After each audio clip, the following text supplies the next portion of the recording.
because I'll be completing practical assessment 14, the surgical admission of the patient, and today I'll be completing attempt 2 of this assessment, where I'll be showing the correct procedure on how to correctly weigh, transport, and secure a bobby here after the admission process. So you just want to make sure that you have the loop handle in your dominant hand and you have your other hand securely grasped down below on the leash, so you maintain good control of her when you're moving her around the clinic. You want to make sure that she has 4 paws on the ground at all times and that you're observing her canine body movements, her facial expressions, and any indications that she's scared, anxious, fractious, there's a bit of level of discomfort. You also, when moving around the clinic, you don't want to make sure that you're pulling or jerking on the collar at all, pulling on the lead and causing any undue stress or pain or discomfort around the neck and the head area. So now we'll go and get her accurately weighed and we'll transport her and secure her in her cage. Come on, come on. So you just want to use commands, praise, just be patient with her, let her guide herself to the scale. You don't want to pull her in any way, just make sure that she's just being calm about it. So we've got an accurate weight there. You want to make sure that she is sitting or standing on the scale so you can get an accurate weight here. So it is 8 kilograms. You can also use smells or treats to entice her to the scale if she is struggling or pulling away and not wanting to go there. You also just don't want to give any food before a surgery appointment as well if she is going under anaesthetic. So we'll transport her now. Come on, Willie.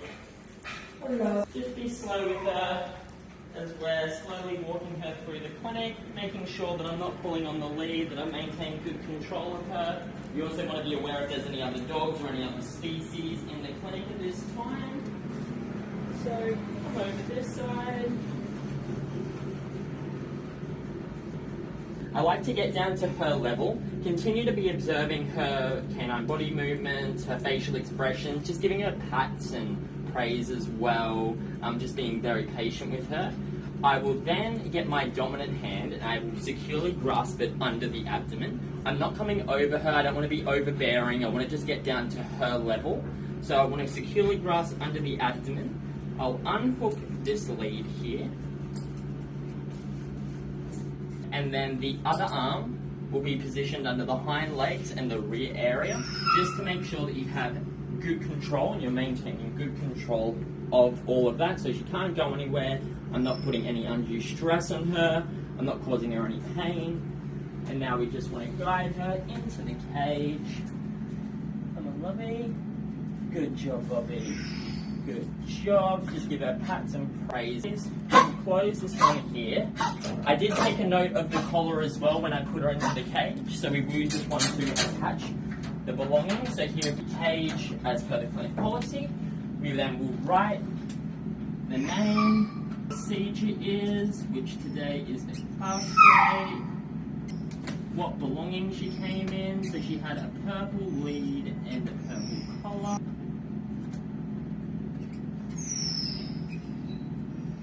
And there are no notes. Any other patient alerts or any notes that we have to do, we will put them on this cage card as well.